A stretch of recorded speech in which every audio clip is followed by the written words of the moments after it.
Soyez bénis et soyez tous et toutes bienvenus à ce 5e dimanche de Carême. Voyez, au 3e dimanche, c'était au puits de la Samaritaine. On pouvait appeler ce dimanche dimanche de l'eau ou dimanche du puits, le puits du Sacré-Cœur, surtout, qu'est le Christ lui-même.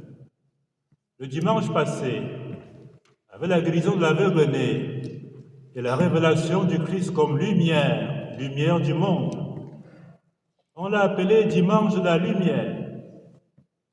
L'eau, la lumière.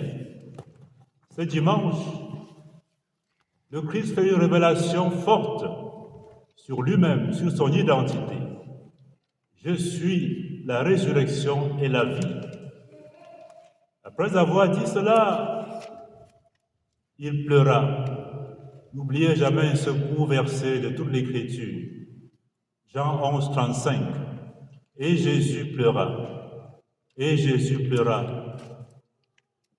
Comment ne pas appeler ce dimanche dimanche de la vie, mais aussi dimanche des larmes.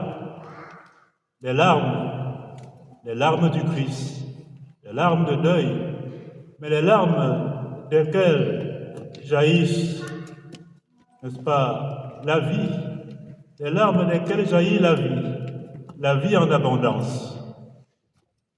Et Jésus pleura.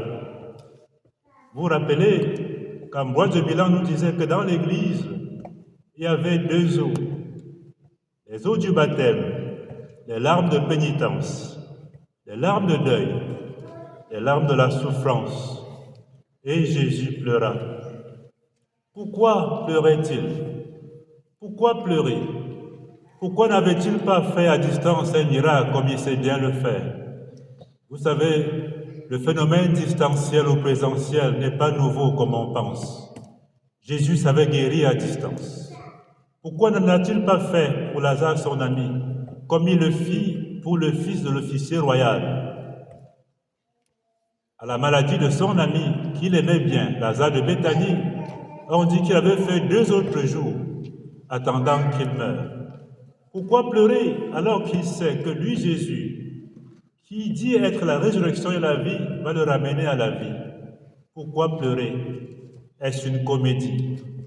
Mais non, mes bien-aimés, non. Vous savez, en Saint Jean, tout geste, tout ce que Jésus fait, tout ce qu'il fait, tout acte et tout geste qu'il pose a une grande signification, une grande portée, surtout pour la foi. Parce que l'évangile de Jean est un grand credo. Veux-tu croire au Christ? Alors lis Saint Jean, son évangile. C'est un grand credo. Même tous les signes que le Christ accomplit, tous ces signes ont une visée forte. Le croire, le credo. Voyez, et Jésus pleura. Et Jésus pleura, mes bien-aimés. Il pleura pour montrer sa solidarité avec les êtres humains. Il pleura pour montrer que lui, Jésus, il ne s'est pas fait homme à moitié. Il s'était fait homme jusqu'au bout. Il ne s'était pas fait homme comme un surhomme insensible aux douleurs humaines. Non. Il pleura pour dire que dans sa chair, il sent nos souffrances. Il sent nos deuils. Il sent tes souffrances. Il sent nos souffrances. Il sent nos larmes. C'est pour ça qu'il pleura. Il pouvait bien ordonner une guérison à distance. Mais cela n'aura pas eu le grand effet. Il a bien voulu venir montrer avec nous sa solidarité. Le Dieu des endeuillés, le Christ des endeuillés. Voyez, Seigneur, si tu avais été là, mon frère ne serait pas mort. On peut bien dire cela parfois aussi, nous, dans nos souffrances, dans nos maladies, dans nos guerres.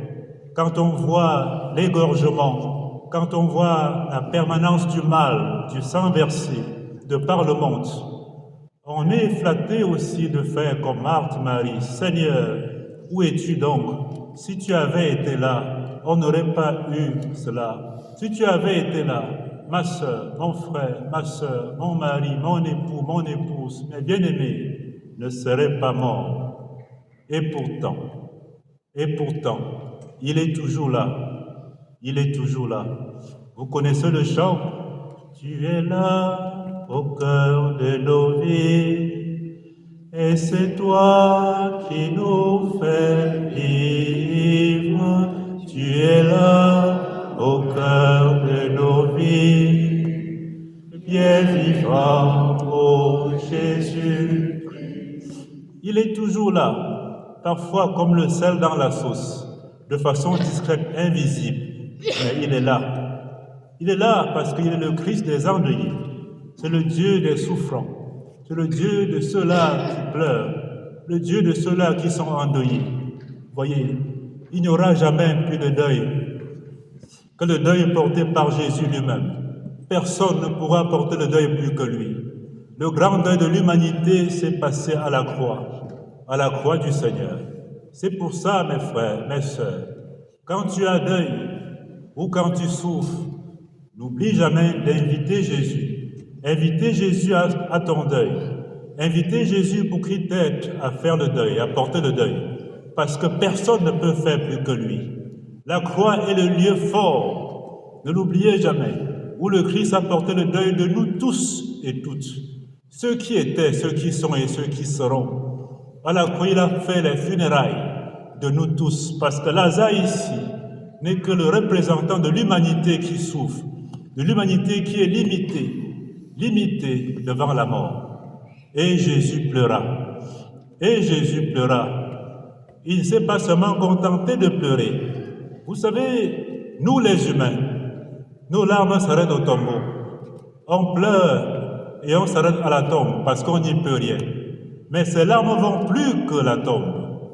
Ces larmes vont dans la tombe, tutoyer la mort, tutoyer le tombeau et dire « Lazare, sors, Lazare, sors ». Le cri de la vie, le cri de la victoire de la vie sur la mort, la victoire du Tout-Puissant, n'est-ce pas, sur la puissance de la mort, la victoire du Christ. Isaïe, j'allais dire, Ézéchiel nous a dit, dans une vision sur les ossements déchaussés, il a dit, le Seigneur ouvrira vos tombeaux. Le Christ est devenu depuis lors la clé qui ouvre nos tombeaux, la clé qui ouvre la porte de nos cimetières. Le Christ est cette clé-là. C'est pour ça que j'ai dit, toujours inviter Jésus à nos deuils, par la prière. Toujours inviter Jésus à nos détresses, parce qu'il peut, parce qu'il est la résurrection et la vie, parce que lui seul peut. Mes frères, mes sœurs bien-aimés. Et avec cela, on n'a plus peur, on n'a plus à avoir peur de la mort. On n'a plus à avoir peur de la mort. Voyez, parce qu'en fait, la mort a été transformée depuis lors. Oui, la mort a été tutoyée, vaincue par le Christ de victoire. Il a pris la mort pour vaincre nos morts. C'est pour ça qu'il crie « Lazare, sors! Lazare, sors !» Il n'y a que celui qui est la vie qui puisse dire ainsi. Il n'y a que celui qui est puissant de vie qui puisse dire cela. « Lazare, sors !»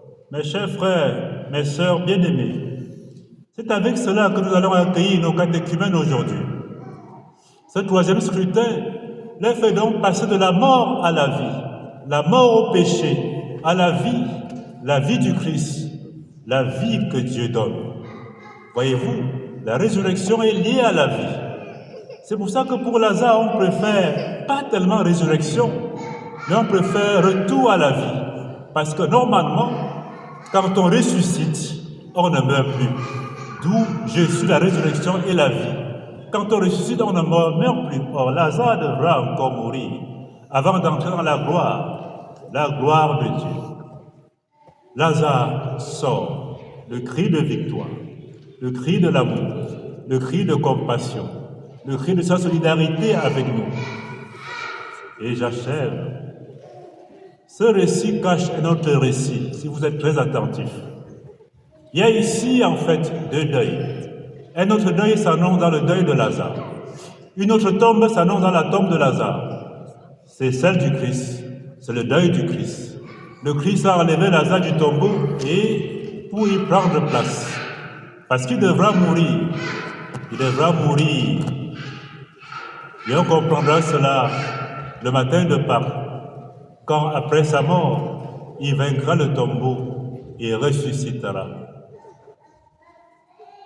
Victor Hugo, méditons-le un peu. Victor Hugo écrit au bas d'un crucifix.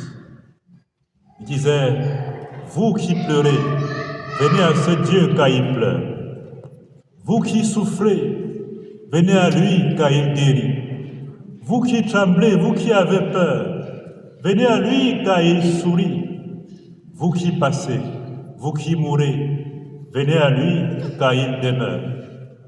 À Dieu la gloire pour les siècles des siècles.